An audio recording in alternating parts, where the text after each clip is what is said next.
right. Once again, I'm Ken Killer, Director of Training and Client Business Support. I want to thank everybody for joining us today as we go through some of our normal topics with the weekly business update. As always, if you have any questions, please put them in the chat or the Q&A. And without further ado, I'll turn this over to Jeff Walzak. Okay, thank you, Ken. And as we do every week, we need to tell you that Truck Biz is not endorsed, sponsored, or anything else by FedEx Corporation. And we need to tell you that we don't know when, but it's getting closer. Where if you're looking for an alternative to moving to Descartes, we have a better alternative. You can use Motive for your cameras, no upfront cost if you switch to Motive. At Impact Solutions, if you're an eTruck Biz client, you can get no initial course fee for the Train to Trainer program. And Becca's got something to tell us here too. Our teams interact with hundreds of service providers every day. We know that operating your business is difficult and it looks easier than it really is. We know that many service providers are not getting the results that they want. Let me ask you, are you happy with your current business results? Do you want to improve them? Would you like to know how hundreds of other formerly unhappy service providers made significant improvements? Or some who made some astonishing improvements? If so, please sign up for our free no obligation business planning session where we'll evaluate the current situation, find out where you want to go, and plot the strategy to get there. During this session, you will receive the standard operating budget and an operating expense plan, which will reveal your current financial status and show you exactly what your long-term growth potential looks like. We have the plan in place, but how do we get there? What steps do we need to take to get there? Business growth system is in place for that exact plan. We need to execute it. We need to follow through. And we have 3 different programs designed for each area in your business that will help along the way. Budget IQ is going to focus on that financial planning and tracking. We have Performance IQ for the operational monitoring and guidance. And then Admin IQ to eliminate all of the non-revenue producing tasks. All of these programs come equipped with the software, all of our apps, and tools that you need for daily, weekly, monthly growth. And then Jeff is going to show us a little bit more. One of the things that you would receive daily from the Budget IQ program is our daily dispatch yield. And then Jeff is going to go into this. Becca said the business growth system is all about helping you achieve your goals. We have to define those goals. That's what we want to do in the business planning session. Where do you want to go? How are we going to get there? Get into the programs. This helps tremendously. And one of the things in the business growth system is the daily dispatch yield report. This report will show you from the previous day or from the day's activity what your revenue was, what your expenses were, what your dispatch yield was. Now, your dispatch yield is your revenue minus your expenses. What the percent there was, it'll give you what happened that day, how many dispatches you had, what your easy number was, your stops per dispatch, all kinds of other things. And then it'll go into a breakdown of how much revenue you made and where you made it. And that's good. No question about it is that's good. But the place to look, what's going on out there is each individual dispatch, what happened as far as how many stops were executed, how many packages were delivered, what the revenue was, how much we paid the driver, what's the cost of that dispatch, and then of course the individual per dispatch yield. Ken, this is where you win or lose. And for those that don't understand what the easy number is, could I add to that, Jeff? Sure, absolutely. That's a number to give your BC because sometimes the financials can be overwhelming where if you tell the BC this is the average number of stops we need on the truck, hit that number and then the finances will take care of themselves. They don't the BC doesn't need to look at this level. This is meant for the AO or general manager, but that easy number is trying to make life easy on your BC so they know I need 80 stops, 90 stops, 110 stops on average per driver. And that's the goal of the easy number. It's out there to keep track of everything else, all the different things going on, people come and going, FedEx wanting this and that. There's a lot going on and it makes it difficult to operate this business. But this is something you can look at, and this will tell you if you're not getting the results you want to get out of your business, this will tell you why. If you're ready to get started, please scan the QR code. You can schedule a session with me. My calendar will pop up, or always shoot me an email, becca@etruckbiz.com, and we can schedule that together. As we always do every week, let's look at the volume from last week. Looks we drifted a little bit south on stops, pickup stops, that is. Pickup packages down a little bit, follows in line. Not much going on there. No further damage on the delivery side. If anything, there's a tiny motion with delivery stops. That's good. This is a good time to train drivers. I know we're going to look at something here next showing us that our per stops per dispatch are way down there. And I hope, Ken, that's because we're training new drivers. Yes, if we're training, that's going to be understandable. Please do it judiciously. But we did come up slightly over last week, but as they start to improve with their methods, start to move those back up towards that 97, 98, 99, and then back to that Mendoza line as 100 eventually. All right. There's a little bit of news from last week. One of the things is if you look at one of our friends at Ship Matrix, do you know who that is, Ken? That would be Satish. Mr. Satish says that U.S. holiday package deliveries to rise 5% from 2024. The first half of 2025, total U.S. domestic parcel volumes increased 6.1% at Amazon.com's logistics arm and 5% at FedEx.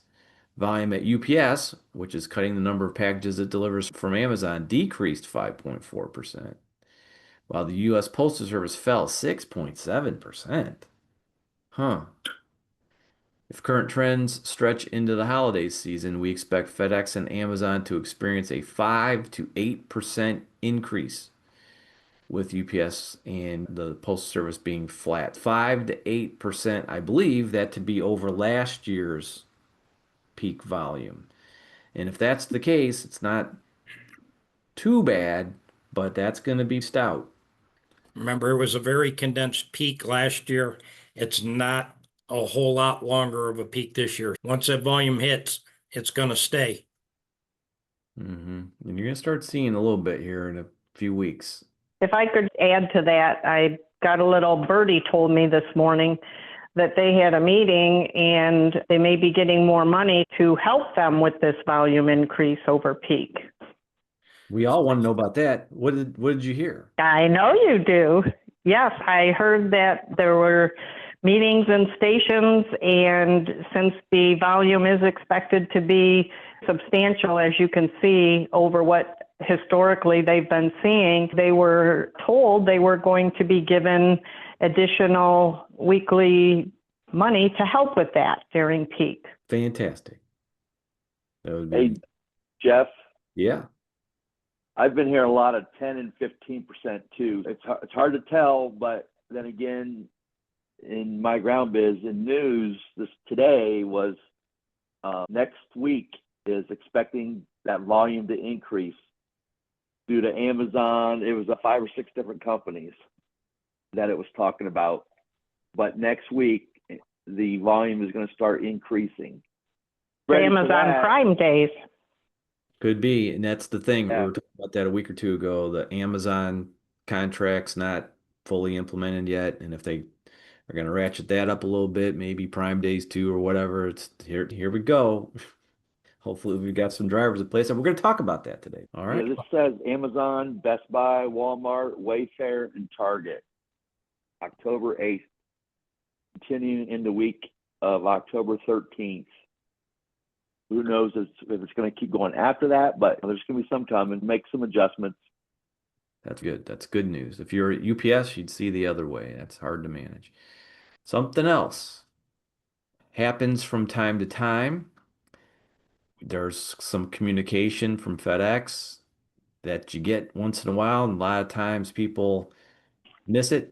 But there's something going on here in the FRO that has Probably some impact on renegotiations, market adjustments, or what they're calling market adjustments. Long story short, it says FedEx route optimization assumptions relating to time spent at pickup and delivery stops will be updated on Saturday, October 4th.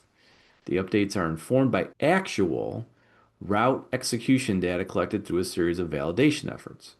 Potential impacts to be noticed. Estimated total on-road times may be longer. Model at stop times will be updated to better align with that. I'll read that one more time. Ready, Ken? Here we go. I'm ready. At stop times will be updated to better align with actuals. What's one of the biggest complaints most folks have? Your engineering model doesn't match what's going on out there. Is that Yep. right? Nobody knows how long it takes to do this stop or that stop. It's different and unique characteristics when you submit them. The negotiator says, I never saw them. Maybe something good is happening here. In some areas, this may result in longer estimated on-road times. Update will be applied to new stops over time beginning on October 4th. The update will not apply to stops already in the system. What else does it say? FRO plans built with dynamic anchor areas may have larger impact than static FRO plans. We want to use those dynamic anchors. Some people that are on here right now, Ken, may have not been seen any of this, either been here or watched the videos on YouTube that where you described when the last mile engineering folks came to the booth at the show in Orlando. Maybe you want to tell that story again? Yeah, before we opened up on the second day, they wanted to understand how the impact of time definite stops had on the total stops per dispatch that a CSP was experiencing, because there was a belief that the more stops you get, that means the more productive a driver can be. More stops, more packages, better density, more efficiency. They wanted to see how chasing these 1030 stops and having to rerun the area affected the stops per dispatch. And I think this is an extension of that. Say I've got a hospital, and the one thing FRO cannot do is say I've got 5 time definite stops or packages for that hospital, but I got 100 other packages. Guess what? I got to still deliver those 100 other packages. And we've got a customer in a certain city in the south there that has 2 hospitals. They can't get all those time definites off by 1030, so they have to run a second bulk truck. Therefore, what has to happen, that they need allotted a second bulk truck and therefore 5 more dispatches during the week because of that situation at the hospital. And now FedEx is going to be able to say, wow, they're not at that business stop for 3 minutes. They're at that business stop for 30 minutes. So hope that clarified it, Jeff. Sure. That would be good if that's what we're going to start seeing here, if they're going to pick up on actual times like that. And then this we maybe think is affecting the renegotiation activity and maybe what they call market adjustments. Carrie, do you got something about that? Yeah, we've been seeing more and more these last few weeks that people are calling up asking for our opinion on offers they're getting. And it seems to be they're terming them market adjustments. They're overall an increase in their current contracts. They're really not negotiable. They're just a one-time offer thing. But the important thing to note is you have to make sure that it does benefit you. Things aren't always what they seem.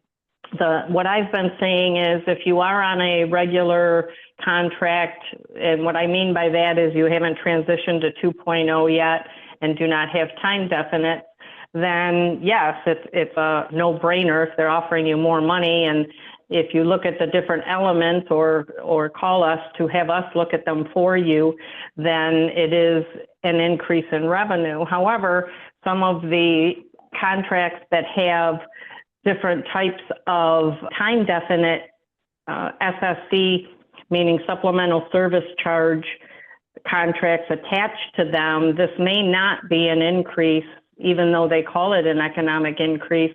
They roll those supplemental contracts into this new offer. So you really have to be careful there, do some analysis, make sure that the numbers work.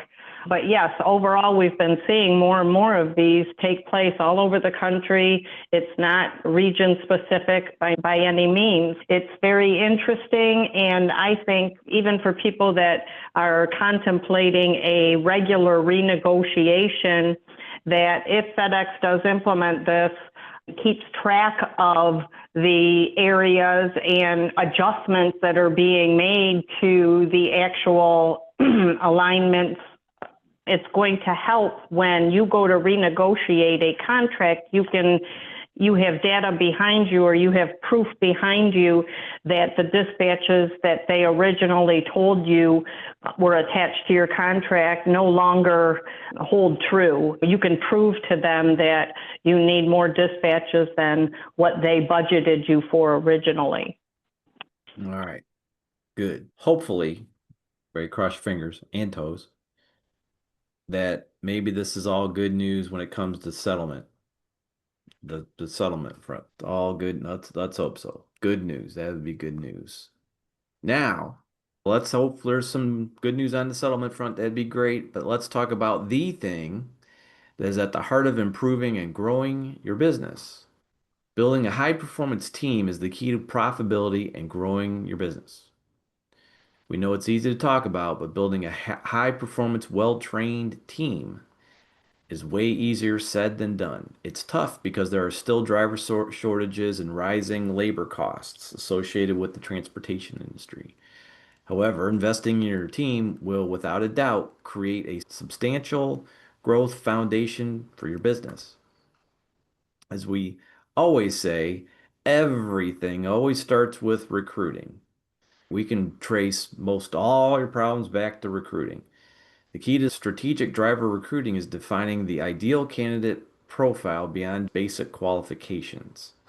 You want to look for qualities: reliability, strong communication skills, and problem-solving abilities in top driver candidates.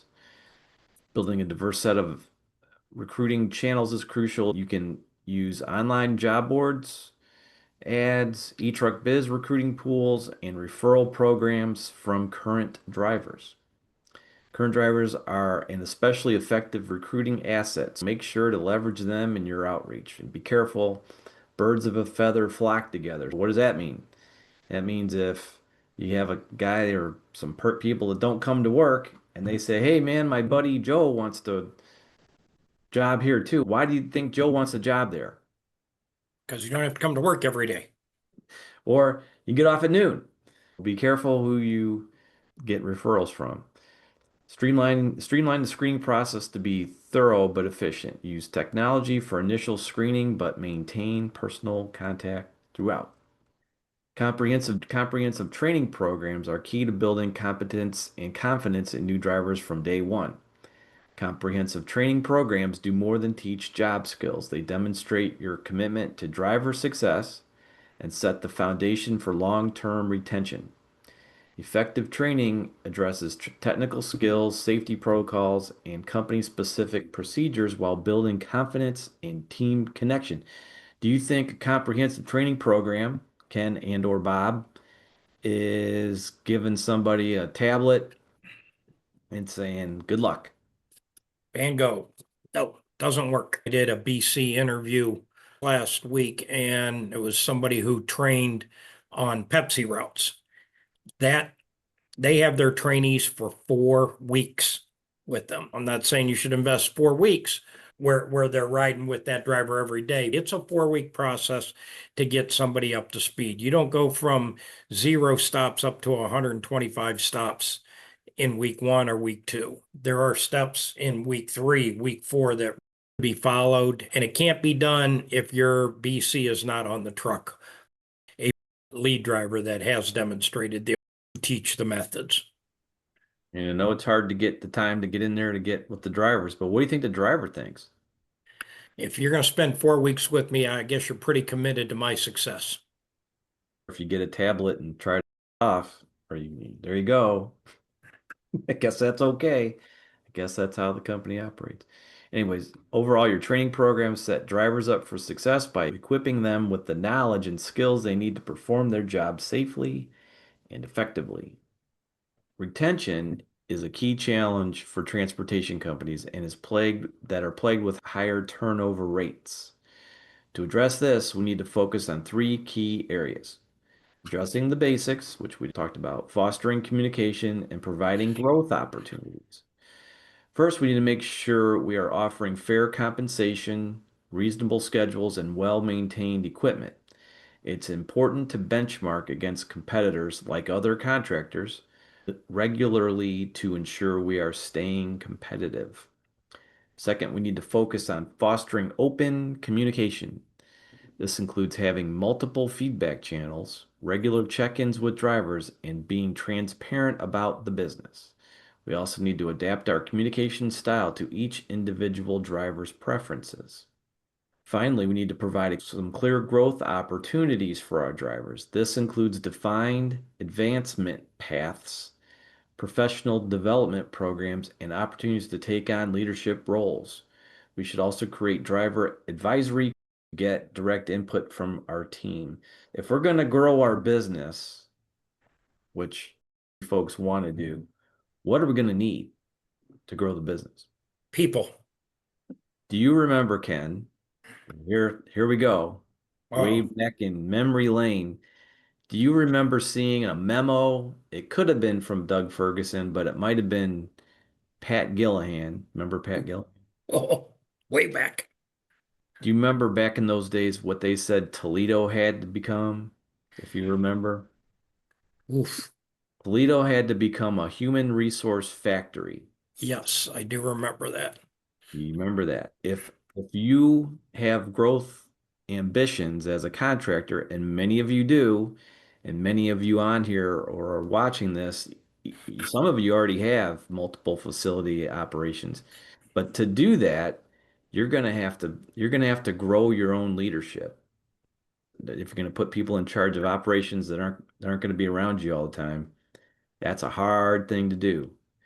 If you've got a good group of drivers or you got a few that are exhibiting some real good characteristics, you want to see what you can do about fostering their growth. Delegation is a powerful tool for empowering employees and driving excellence in an organization.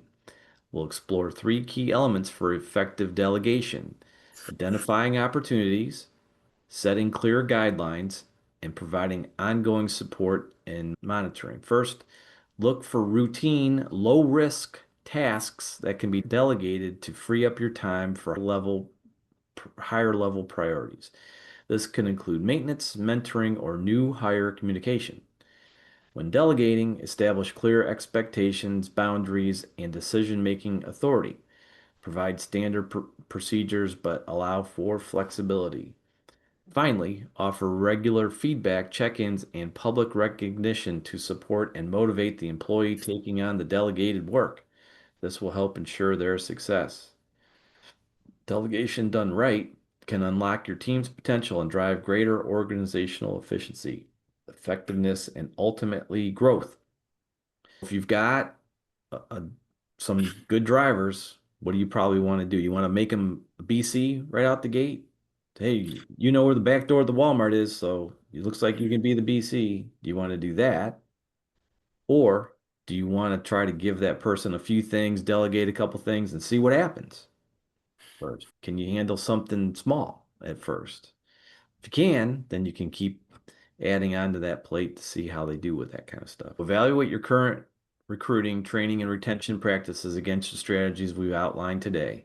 Identify 1 to 2 key areas where you can make the biggest operational improvements in your business. Remember that building a strong team is an ongoing process. Continue to refine your approach based on the results you see in the feedback from your employees. Investing in your team will free you up to focus on strategic growth of your business rather than putting out daily fires. Mundane, dry topic, but I tell you what, the folks that focus on growing their team, growing their folks, growing their people, they're the ones that survive and thrive for sure. And as Jeff said, yeah, you've got a good driver. Make sure you've ridden with them. They've demonstrated the methods, and then they can become a driver trainer. But Because they're a good driver doesn't mean they're doing everything right out there and they'd be teaching it right. I think that's the very first step. And as Jeff said, give them some other tasks too. All right. Curious if there's any questions out there. There is. We've got one. It says, do you think the increases Kerry mentioned will offset the reduction many of us are seeing in the Schedule K, higher thresholds, lower weekly stipend? One of the things of the Schedule K is they look at how much you are expected to grow from one year to the next and where you are now. Last year, if you were expected to add 15 resources to go up to 24, they might give you X number. If this year you only have to add 7 to get to 24 or 26, that's where that weekly stipend might not be as much. Carrie, anything that you wanted to add to that? Those Schedule Ks are negotiable as far as that goes. I've had people that I do tell to go back and have a discussion about their Schedule K with their terminal management, with their STS, and they have had adjustments made, whether it be in the daily stop threshold or different elements that have been increased this year over last year, and the numbers do not support that. It is a negotiable item. Maybe it's not too late for you to inquire about it. It may be. Yeah, sure, more than ever they've done that. And I think it's a lot more local and district control with those numbers. The district does have a budget that they can move. Don't hesitate to ask if it's significantly less than last year and they're expecting you to increase the same amount of drivers. Go back and say, hey, I'd really renegotiate this number. Any other questions out there? Hey, I do have something I wanted to add. Going back to the recruiting and stuff, one of our clients, Dan Barry, up in Ann Arbor, Michigan, stood up at a new CSA on Saturday, and he'd started a contingency going into that CSA about 3 weeks ago. And I drew all new anchors for him, did all his routing, and he had time to focus on the recruiting part, getting the right people into place. And the performance IQ, that's where that came into play. Stood up Saturday, and his drivers are all, the routing has been fantastic. It's all even across the board. Now he's got drivers, the slower drivers are being held accountable by the quicker drivers. Hey, what's going on? We need your help to get this done. And there's more of a camaraderie base right now up there with that business. But it wouldn't have been possible. He could have done it all himself, sure, but he'd have put in a lot more time and energy and everything else, where now he focused on getting the people in the place that he needed, and everything else was handled by us. You know, when you're growing and looking to grow, that's one thing that Scott Ray talked about in his message in MGB. If you haven't got to watch that yet, that's a good one to watch, about families growing. That's what he loves to see, that. Hand it down from one generation to another, getting family involved and growing the business that way. There's a ton of opportunity if you are looking to grow. Can you do it yourself? Sure. But at what cost? And can you focus on what needs to be focused on, like Dan has up there in Ann Arbor? I'm going to hopefully try to get him on where maybe we can do a question and answer and talk to you guys. I thought about that, Jeff, for an upcoming. Next week, special guest. We'll work on it. As you know, tomorrow's October 1st. 31 days, it's going to be November 1st. You're staring Peak in the face. If you're struggling to recruit right now, you can use resources to help. We're here to help. If you need some work area design problems, we're here to help. Please utilize the resources. 6 weeks away from Peak starting. Do you have the resources? Do you have the people that can train the resources? Ask yourself that. And you want your BC spending time getting everybody ready. Doesn't look like we have any other questions, Jeff. We will be back here next Tuesday again. If we do not talk to you before then, please have a safe and profitable week. Thank you very much.